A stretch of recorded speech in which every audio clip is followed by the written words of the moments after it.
Labis ko, shout out, Oh. I love you too. Subscribe, I love you.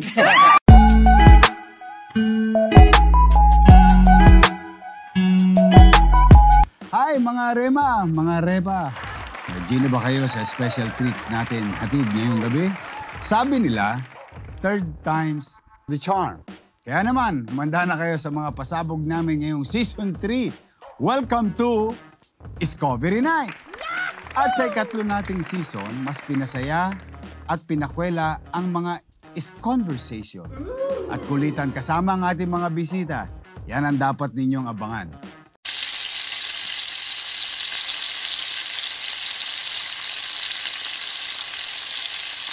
Ngayong gabi, ang episode natin, sasamahan tayo ng TV personality, triathlete, at kuya ng bayan. Siyempre, ang ating kaibigan, Kuya Kim Atienza. Yo. Welcome, Welcome! sir. Yorme Kois, isang malaking lan karanga. Todits ako. Pwede. Todits Yes. ako. Thank you. It's an Bro, honor. no, it's a pleasure. How are you? ha? Mabuti, Isko. At natuwa ako dito sa studio mo. Ang ganda, ha? Uy, thank you. Very impressive. Kung alam nyo lang ang itsura nitong studio to, nakikita nyo lamang yun, nasa camera, nasa YouTube, eh. Pagpasok mo rito, talagang parang professional studio ng, hindi lang sa Pilipinas, ha? Sa Amerika. Ganun ang dating dito. Actually, yun ang peg. Yun ang peg. Ang Gusto galing. natin kasi elevate yung vlogging. We wanted to inspire other vloggers to reinvest to themselves. Para yung quality ng vlogs, whether it is audio or video quality, para later on, ma-discover din sila sa mga television shows. Tama. Oh. Tama. Ako pagbigay ng opportunity. Nako, Kuya Kim, thank you for joining in our Season 3. No? Ito, pangatlong season na namin. I'm happy. Bukod sa pagiging weather anchor mo, alam namin na ito kahit nung araw pa, nung nasa konseyo pa kami, talaga si Kuya Kim, lagi yung fit. Health buff yan. Medyo bodybuilder ako noon. Oo. So, siguro ikwento natin sa kanila. Si Isko kasi, matagal ko ng kaibigan to. Nung unang break ni Isko at unang break ko sa politika, magkasama kami Yes. sa City Council ng Maynila. Yes. That was in 1995 nandun ako at nagsama tayo. 98. 98. 98, saka 98. 2001. 2001. Yes. At, Then you retire in 2004. Then I retired in 2004. I got into television at nagpatuloy ka naman at dumawig ang karir mo. Awa At ng naging Yorme ka na ngayon na presidential. Ay, salamat sa mga taga-Maynila. Pero isang bagay ang hindi nawala sa iyo, Yorme. Gwapo ka pa rin. Yun! Pwede, may asim pa. Okay, Kuya Kim. Yorme. Total, usapang health buff ngayon. May bago kami ngayon sa Season 3. Lahat ng guests, meron daw habang nagkukwentuhan. Dahil sabi nila, meron daw mga mukbang. So, ngayon, alam ko naman, San Andres, marami nito. Laki tayo dyan, Yorme. Alam niyo, bata San Andres si Kuya Kim. San Andres Just so Bukid. you know, sa bukid. Ako, hanggang ngayon, doon pa rin yung ancestral house nila. Tama.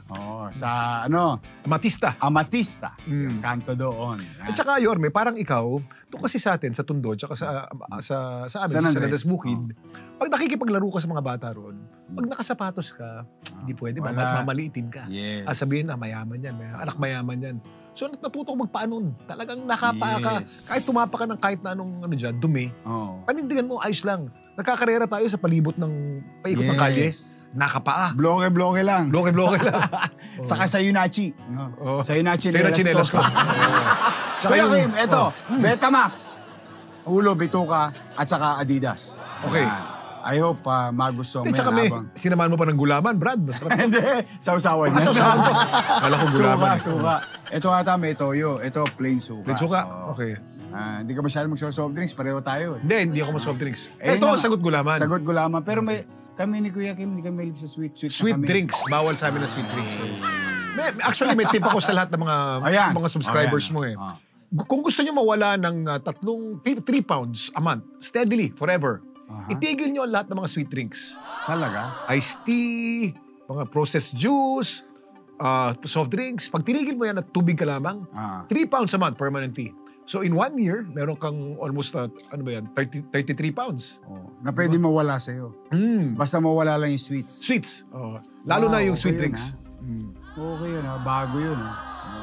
So, itong ginagawa mo sa showbiz, ito talaga first love mo no? Alam mo, ito hindi na marami din nakakalaw dito. Miss ko yan eh. Alam mo yan eh. UP Kasi, time pa eh. Nandun ka nung nag-decide ako eh. At nakita mo naman, si Papa was building me up to be the next mayor. Yes. Ayoko. Ayaw niya talaga. Ayaw niya. Ayoko talaga at the reason why I shifted to television, initially parang break lang, parang exposure.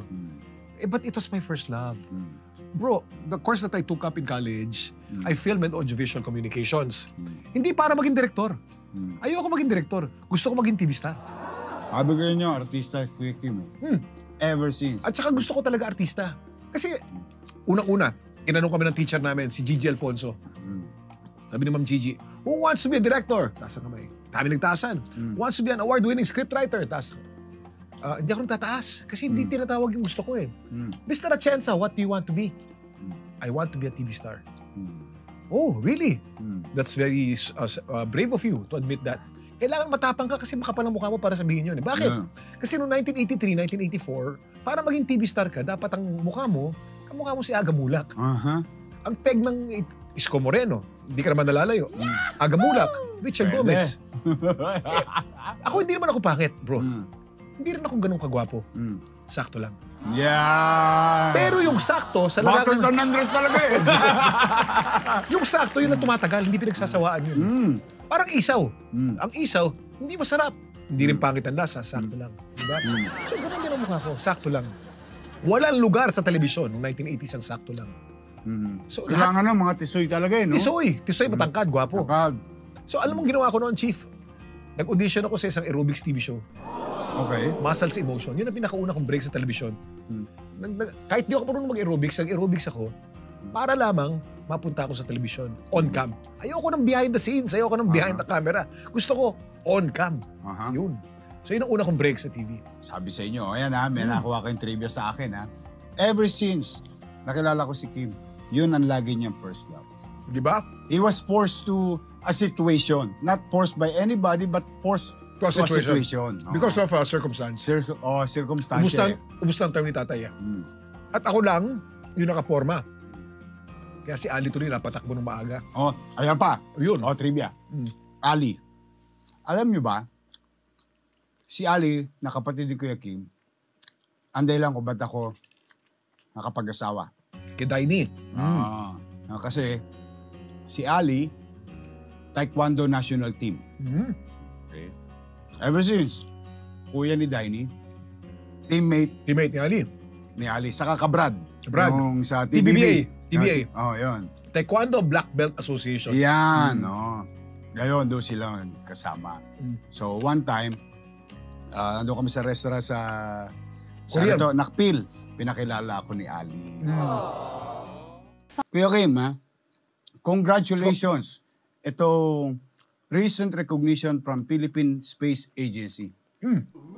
Gaano ba kaimportante ang magbigay ng ganitong klaseng news sa ating mga kababayan? Itong weather news. Kasi minsan sa Amerika o dito parang kala nila joke lang eh. Yeah. But how is it important for every person to know the weather? Since my first year in ABS-CBN, nung namatay si Ernie Baron, ako pumalit sa kanya sa weather. I was doing weather for 17 straight years, every single day. 17 years. Kaya nga, nakita ko pa lang yung hangin at alam kong weather system na nanaig, alam kong buwan. Alam ko na more or less kung ano magiging panahon eh. Kung uulan o hindi ulan eh. Natututunan yan eh. Di ba yung mga matatanda, pag inamoy nila yung hangin, alam nila kung uulan o hindi. Ang tawag dyan, petrichor. Sa atin, petrichor. Or the smell of stone. Petrichor. Sa atin, sa'yo sa Tondo, sa amin sa San Luis Bukid, ang tawag dyan, alimuom. Alimuom. Pag maalimuom, uulan. Uulan na yan. O tapos ng umulan. Either uulan o tapos ng umulan. Tama. Paano natin naamoy yan? Kasi doon sa mga lugar na inulan, may hangin, yung bato na mainit, sumisingaw, naamoy natin yan. So alam natin, kung umulan sa isang lugar, uulan sa atin. At kung katatapos lang ng ulan sa atin, amoy mo rin yung alimuom. At sabi ng mga lola natin, pag naamoy mo yung alimuom, sasakitan tiyan mo. Hindi totoo yan. Masisikmurahin ka. Hindi totoo yan. Masakitan tiyan mo dahil gutom ka na. Maraming gutom sa atin eh. Pag gutom mo, talagang masakitan tiyan mo. Pero how important is the weather? And the weather is so important kasi nung nagsimula ako sa ABS-CBN bilang weatherman, 2004, wala pang signal number 4 nun, Chief. Signal number 3, ang pinakamalakas na typhoon wind signal doon. Bihirang-bihira magka-typhoon signal number 4. Ang pinakamalakas na bagyo nun was only called the typhoon. Wala pang super typhoon nun. As time progressed, habang tumatagal, nagkaroon ng mga super typhoon. Hanggang nagkaroon tayo ng Yolanda o Haiyan. Ano naging basis nun? Yung Global warming. pag-elevate? Global warming. Hindi, elevate nung category. Sobrang lakas na ng hangin, sobrang laki na ng bagyo, they had to make a new category. Recently lang yan, Ayun. siguro mga 10 years ago. They had to make a new category and they had to create the term super typhoon. At tinaas ang storm signal, ginawa ng signal number 5. This is perfect example na ang mga dagat natin ay umiinit talaga. At habang umiinit ang dagat, palakas ng palakas ng palakas ang bagyo. Yan o galing ng bagyo eh. Mas mainit ang dagat, mas malakas ang bagyo, mas malamig ang dagat, umihina ang bagyo. Okay. Yan.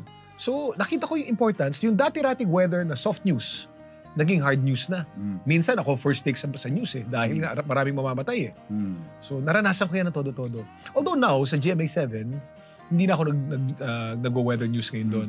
And, taka 17 years na ako, pwede na ako mag-retire dyan. Marami na ako ibang ginagawa. Yet, patuloy ang pagbibigay ko ng impormasyon doon sa Kuya Kim tungkol sa siyensya, tungkol sa kalawakan, tungkol sa trivia. Kaalaman. Kaalaman. Kung yung kaunting kaalaman ko sa ABS-CBN ay Kuya Kim sa GMA7. And I featured a lot of mga tungkol sa mga meteorite, tungkol sa mga comet, tungkol sa mga black hole, white hole. Napansin ng Philippine Space Agency. Ang Philippine Space Agency ay katumbas ng NASA. Kung may NASA sa Amerika, mayroong PILSA dito. Sa atin. Ginawa ng batas yan eh. And they're quite, they're quite intensive. So, binigyan tayo ng award. In appreciation. Congratulations. Thank you, Yorme, for being able to report anything about space. At tama-tama, meron din ako mga meteorite collection sa bahay. Hilig ko rin yan eh. At saka, recently, talagang very aggressive ang mundo, ang mga bansa, to conquer space, to know more about space. Yung nilaunch na, yung bagong ngayon, yung telescope? Hubbard telescope. Basta may pinilaunch ngayon na telescope. Na kahit mga black holes sa pinakamalayo, nakikita. At tapos naging colorful na yung shots because of the power of the scope. Dami na nakakain dito. Okay lang ha? Oo, tira lang tayo. Dalawang tayo titira dyan eh. Okay. Pero sa lahat ng show, lahat ng show na to, ano yung pinaka nag-i-enjoy ka? Hindi ko masabi. Apples and oranges. Kasi may TikTok clock. Tapos, yung ginag-guess ako. Yung nag-guess ako. Dapat alam mo. Dapat alam mo. Yung TikTok clock, 11:15 to 12 o'clock araw-araw bago mag-eat bulaga. Yung dapat alam mo, 5:30 to 6:30 araw-araw sa GTV at sa GMA. Tapos yan, pahinga lang ako ng kaunti. Meron ako segment na Kuya Kim sa 24 oras. Kung sasabihin mo, anong pinaka-paborito mo? Para rin kita tinanong, sa lahat ng anak mo, sinong paborito mo? Hindi pwede. Hindi pwede. Hindi. May iba-iba sa'yo. Sa TikTok lang, enjoy ako na natatawa ko ng todo-todo eh. Magkasama mo si Pokwang at saka si Faith at saka si Rabia, nakakatawa eh. Para ako sa Itbulaga. Pag nakakita ko si Buboy sa Betong, tatawa ka na eh. Matatawa ka talaga eh. Sa kakatawa mo, isipin mo, tawa lang ako ng tawa dito, binabayaran ako. Ganun na feeling ko ron eh. Binabayaran ako dito, nag-enjoy lang ako. Doon naman sa dapat alam mo, meron akong purpose. Ang feeling ko doon, nakakapagbigay ako ng impormasyon sa isang bagay na nakakatuwa. Ang feeling ko naman doon, hindi nakakatawa, pero fulfillment. Wow. I'm given 1 hour to be able to give information.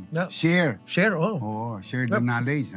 Merong take away, audience take away. Yes. Isang buong oras, nakakapagbigay ako sa audience. Pag uwi nila, ganun pala yun. Dapat pala alam ko yun. And in fact, Kim, share ko lang sa'yo, yung value nun sa estudyante. Ako na manonood, nung araw, nung kay Ernie Baron, pagka may sinabi si Ernie Baron, bukas topic ka sa school. Okay. Which I believe, nowadays, with what you're doing, Kuya Kim, Ganun din. Malamang yon hanggang ngayon, pinag-uusapan nyo sa eskwelahan. Kasi pag hindi ka nakapanood, balagong ka.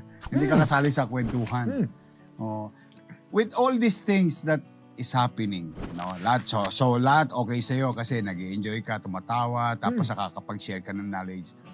Ano yung future dream project mo? Alam mo, sa sobrang saya ko ngayon, Yorme, magtuloy lang to, masaya na ako eh.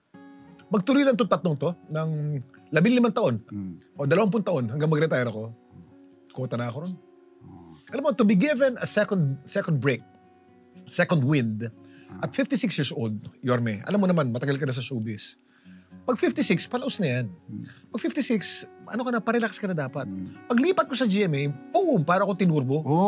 Turbo. Ang daming shows eh. Ang daming shows, nag-enjoy na naman ako, nabuo ang passion ko. Yan ang pasasalamat ko talaga sa GMA7 eh. Pero nagpapasalamat din ako sa ABS-CBN. Of course. Kasi the Kuya Kim brand was brought about by my 17 years of constant exposure sa news and current affairs, sa entertainment. Kaya nakilala ko ng tao. Pero to be given a second break at 56, ay naku, ang laking pasasalamat ko sa GMA7. Talagang I look forward to going to work every day, being on free TV still. Alam mo, free TV, maliit na niche na lang yan eh. But to be part of it, it's such an honor. Na ilan na lang tayo dyan, Chief eh. Karamihan ngayon nasa YouTube na, karamihan ngayon nasa digital na. But to be on free TV, mapanood ka ng mahirap na Pilipino, free TV is still the medium of the poor, of majority. Majority of Filipinos, about 91%, still watch television. But lahat ng kaibigan natin, lahat ng mga staff mo, hindi na kayo nanonood ng TV eh. Nasa telepono na kayo, alam ko yun eh. But you're only less than 10%. 91% of us, lalo na sa probinsya. Pag nag-gedli ka sa probinsya, TV ang pinapanood doon, Chief. Walang telepono ron, walang load doon eh. Wala.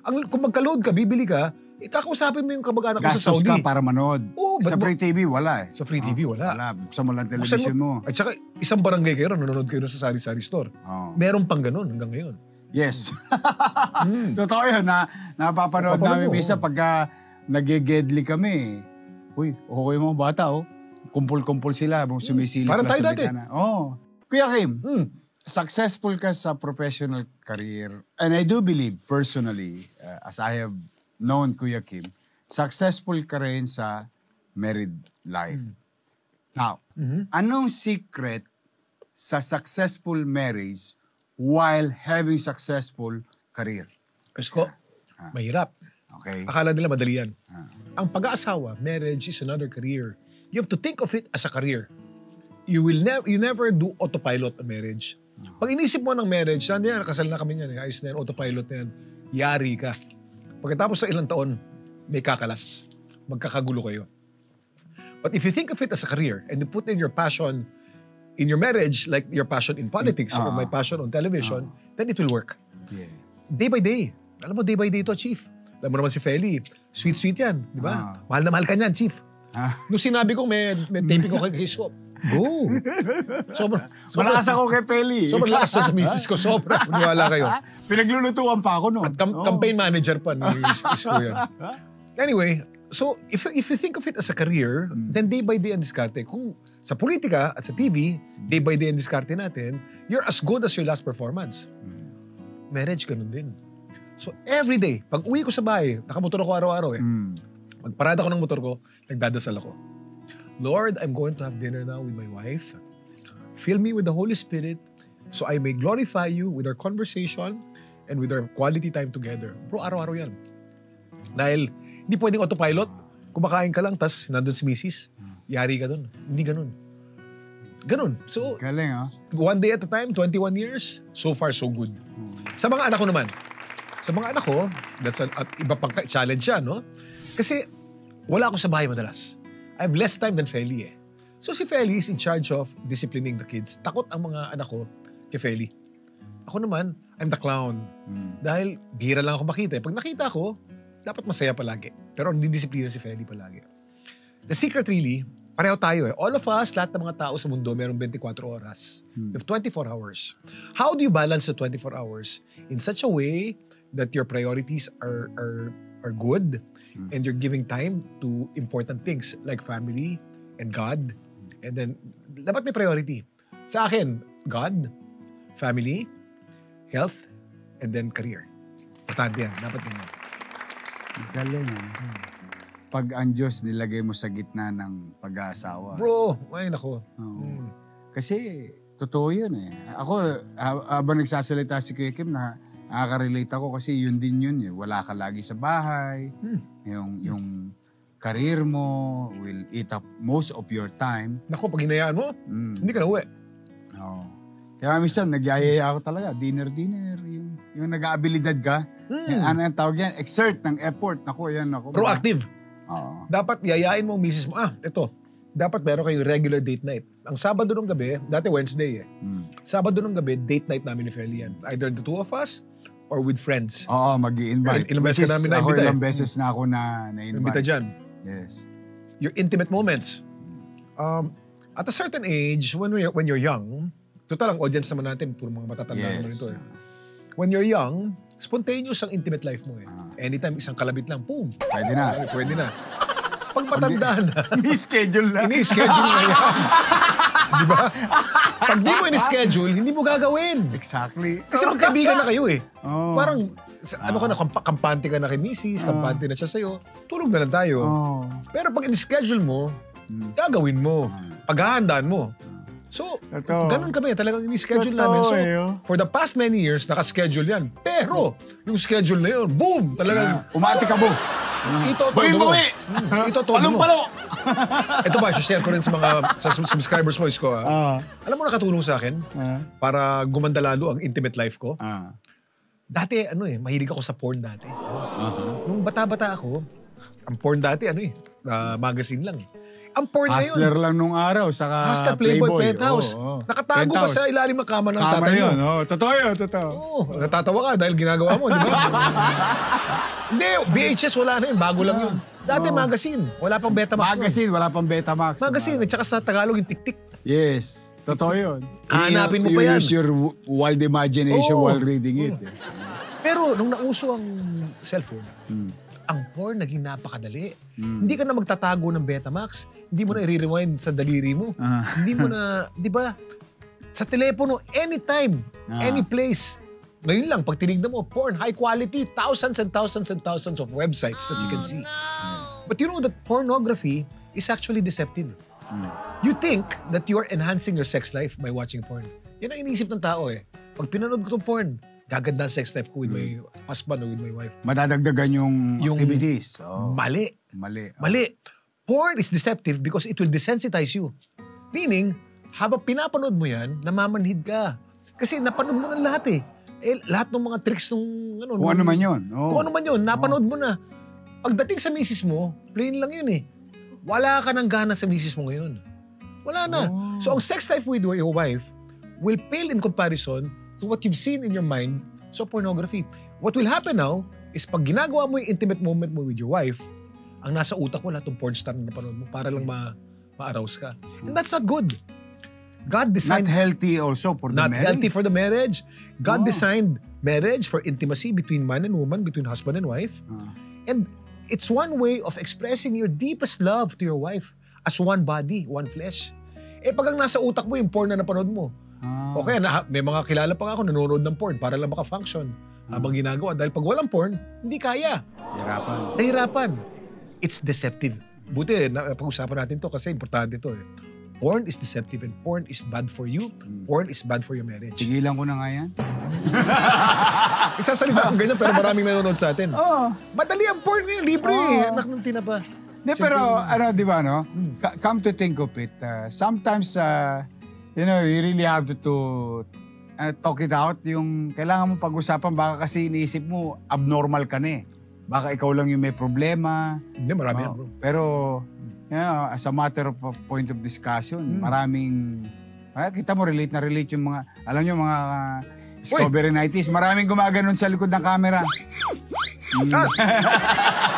Base sa mag-aaral na ginawa ng pandemic, yung porn sites, majority of those who watch porn are Filipinos.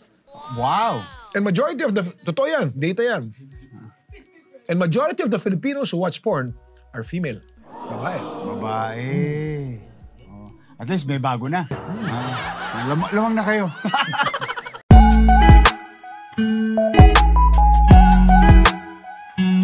Abis ko, shout out. I love you too. Subscribe. I love you.